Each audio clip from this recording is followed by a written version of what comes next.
നമസ്കാരം. കനേഡിയൻ താളുകളിലെ സായാഹ്ന വിശേഷങ്ങളിലേക്ക് എല്ലാ കനേഡിയൻ മലയാളികൾക്കും സ്വാഗതം. കാനഡ ദിനത്തോടനുബന്ധിച്ച് വലിയ വാരാന്ത്യം വരുന്നു. ജൂലൈ 1 തിങ്കളാഴ്ച കാനഡ ദിനമാണ്. വലിയ വാരാന്ത്യത്തെ വരവേൽക്കാൻ കനേഡിയർ ഒരുങ്ങിക്കഴിഞ്ഞു. വാരാന്ത്യത്തിൽ അവധി ആഘോഷത്തിനായി അടഞ്ഞുകിടക്കുന്ന ഇടങ്ങളും തുറന്നു പ്രവർത്തിക്കുന്ന ഇടങ്ങളും ഏതെന്നറിയണ്ടേ?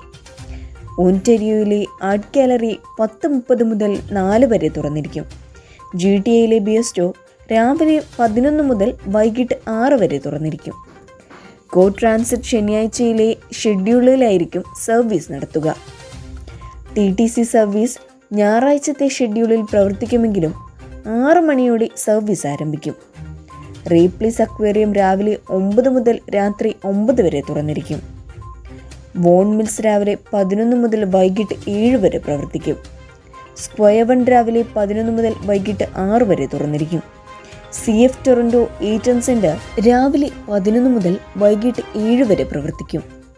ടൊറൻറ്റോ മൃഗശാല രാവിലെ 9 മുതൽ വൈകിട്ട് 7 വരെ തുറന്നിരിക്കും. സെൻറ് ലോറൻസ് മാർക്കറ്റ് രാവിലെ 7 മുതൽ വൈകിട്ട് 5 വരെ തുറന്നിരിക്കും.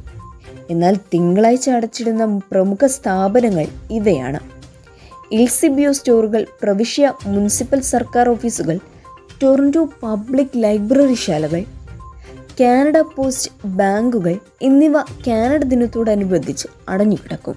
ലിബറലുകൾക്ക് പുതിയ നേതാവിനെ വേണമെന്ന് മുൻമന്ത്രി കാതറിൻ മക്കെന്ന 2015 മുതൽ 2021 വരെ പ്രധാനമന്ത്രി ജസ്റ്റിൻ ട്രൂഡോയുടെ കീഴിൽ ലിബറൽ ക്യാബിനറ്റ് മന്ത്രിയായി സേവനമനുഷ്ഠിച്ച കാതറിൻ മക്കെന്ന പറയുന്നു, ലിബറൽ പാർട്ടി ഒരു പുതിയ നേതാവിനെ തേടേണ്ട സമയമാണിതെന്ന്.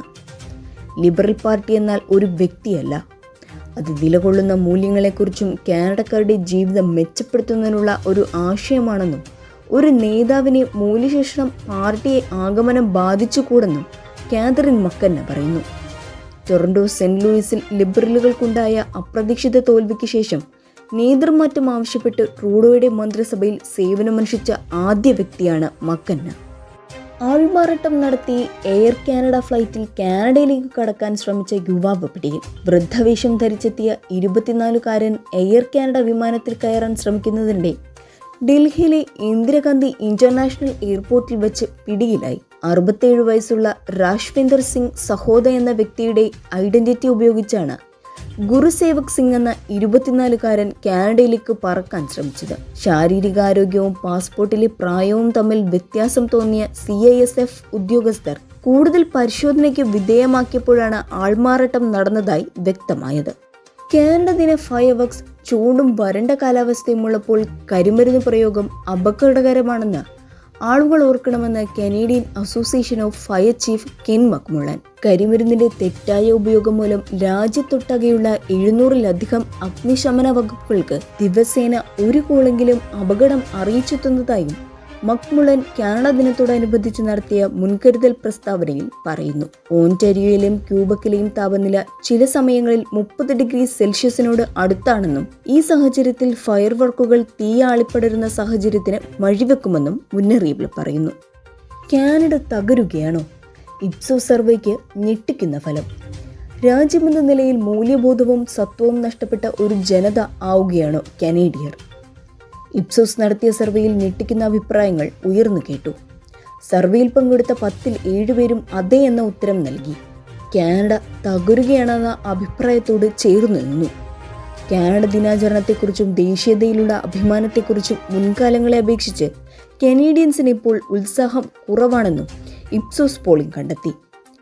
കനേഡിയൻ പൗരനെന്ന നിലയിൽ മുൻപെന്നത്തെയും പോലെ അഭിമാനിക്കാൻ വക നൽകുന്ന ഒന്നുമില്ലെന്ന് സർവേയിൽ പങ്കെടുത്ത 55% പേർ അഭിപ്രായപ്പെട്ടു. കഴിഞ്ഞ 35 വർഷമായി കനേഡിയൻ പൊതുജനാഭിപ്രായം അളക്കുന്ന ഇപ്സോസ് പ്രതിനിധി പോൾസ്റ്റർ പറയുന്നു, താൻ കണ്ടിട്ടുള്ളതിൽ വെച്ച് കനേഡിയൻസിന്റെ ഏറ്റവും മോശമായ വീക്ഷണമാണിതെന്നാണ്. അപ്പോൾ ഇന്നത്തെ കനേഡിയൻ സായാഹ്ന വിശേഷങ്ങൾ ഇവിടെ അവസാനിക്കുന്നു.